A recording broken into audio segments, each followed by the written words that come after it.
गुरुर्ब्रह्मा गुरुर्विष्णु गुरुदेवो महेश्वरः गुरुः साक्षात् परब्रह्म तस्मै श्री गुरवे नमः। माघ महात्म्य नवम अध्याय। यमदूत कहने लगे, मध्याह्न के समय आया हुआ अतिथि मूर्ख पंडित वेद पाठी या पापी कोई भी हो ब्रह्म के समान है, जो रात्रि में थके हुए भूखे ब्राह्मण को जल देता है। मध्याह्न के समय जिसके घर आया हुआ अतिथि निराश नहीं हो जाता और स्वर्ग का वासी होता है। अतिथि बराबर कोई धन संपत्ति तथा हित नहीं है। बहुत से राजा और मुनि अतिथि सत्कार से ब्रह्मलोक को प्राप्त हुए हैं।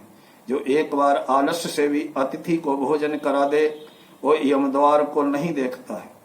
केसरी ध्वज से वैवस्वत मनु ने कहा था, जो कोई इस कर्म भूमि मृत्युलोक से स्वर्गलोक जाने की इच्छा रखता है वो अन्न का दान करे। दूत कहता है कि यमराज कहते हैं कि अन्न के बराबर दूसरा कोई और दान नहीं है। जो गर्मियों में जल, सर्दी में ईंधन और सदैव अन्न का दान करते हैं वो कभी यम के दुख नहीं उठाते।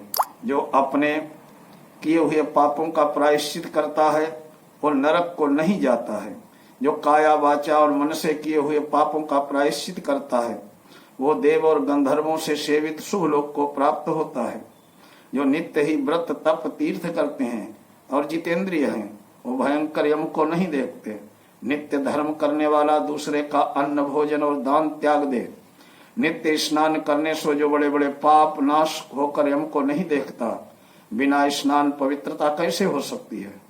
जो मनुष्य सुबह पूर्व के समय में चलते जल से स्नान करते हैं वो बुरी योनि में नहीं जाते, नहीं नरक में पड़ते हैं। माघ मास में प्रातः स्नान करने वाले को नियम पूर्वक तिल पात्र व तिल कमल का दान करना चाहिए। यमदूत कहते हैं कि हे विषकुंडल, पृथ्वी सोना गौ आदि परम दान करने वाला स्वर्ग से नहीं लौटता है। बुद्धिमान मनुष्य पुण्यतिथियों व्यतिपात संक्रांत आदि को जो थोड़ा सा भी दान करके भी बुरी गति को प्राप्त नहीं होता है। सत्यवादी, मौन रहने वाला, मीठा बोलने वाला, क्षमाशील, नीतिवान, किसी की निंदा न करने वाला, सब प्राणियों पर दया करने वाला, पराये गुणों का वर्णन करने वाला, पराये धन को तृण के समान समझने वाला, ऐसे लोग नरक को नहीं भोगते हैं। श्री पद्म पुराणे माघ महात्म्य नवम अध्याय। बोलिए लक्ष्मी नारायण भगवान की जय। यमदूत कहने लगे कि वैसे एक बार भी गंगा जी में स्नान करने से मनुष्य सब पापों से छूट कर अत्यंत शुद्ध हो जाता है। जो गंगा जी को दूसरे तीर्थों के बराबर समझता है वो अवश्य नरक में जाता है। भगवान के चरणों से उत्पन्न हुई गंगा जी के पवित्र जल को श्री शिव जी अपने मस्तक में धारण करते हैं। वो ब्रह्मा को संदेह रहित, प्रकृति से अलग और निर्गुण है। ब्रह्मांड में उनकी समानता किससे की जा सकती है। गंगा जी का नाम हजारों योजन दूर से लेने वाला भी नरक नहीं जाता। इसलिए मनुष्य को अवश्य में वह गंगा जी में स्नान करना चाहिए। है वैश्य, जो ब्राह्मण दान लेने का अधिकारी होकर भी दान नहीं लेता वो आकाश के नक्षत्र में चंद्रमा के समान है। जो कीचड़ से गौ को निकालता है, जो रोगी की रक्षा करता है या जो गौशाला में मरते हैं वे आकाश में तारागण होते हैं। प्राणायाम करने वाले मनुष्य सदैव उत्तम गति को प्राप्त होते हैं। प्रातः समय स्नान के पश्चात जो 16 प्राणायाम करते हैं वो घोर पापों से बच जाते हैं। जो पराई स्त्री को माता समान मानते हैं वो यम की यातना को नहीं भोगते हैं। जो मन से भी पर स्त्री का चिंतन नहीं करता वो दोनों लोकों को अपने अधीन कर लेता है। जो पराये धन को मिट्टी के समान समझता है वो स्वर्ग में जाता है। जिसने क्रोध को जीत लिया मानो उसने स्वर्ग ही को जीत लिया।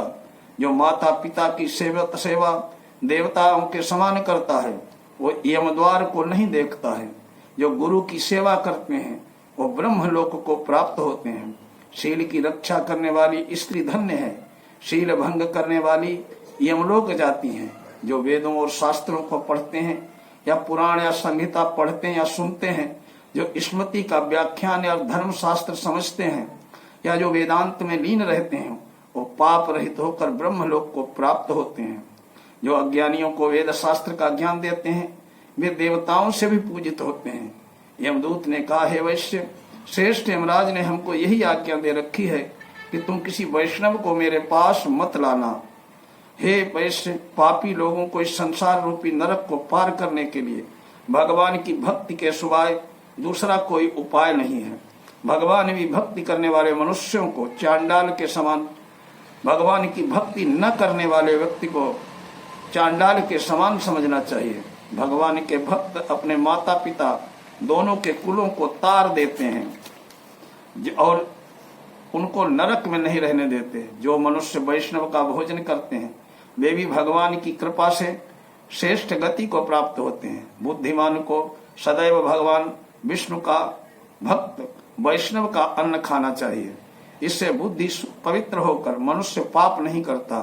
गोविंदाय नमो नमः इस मंत्र का जाप करता हुआ जो मनुष्य मृत्यु को प्राप्त होता है वो परम धाम को प्राप्त होता है, इसमें संदेह नहीं। जो ओम नमः भगवते वासुदेवाय, ओम नमो भगवते वासुदेवाय इस द्वादशाक्षर मंत्र का जाप करता है उसे के ब्रह्म हत्यादि बड़े बड़े पाप नष्ट हो जाते हैं। इस प्रकार पद्म पुराण का माघ महात्म्य 10वां अध्याय संपूर्ण हुआ। नमस्कार, जय श्री राम। ओम नमो भगवते वासुदेवाय।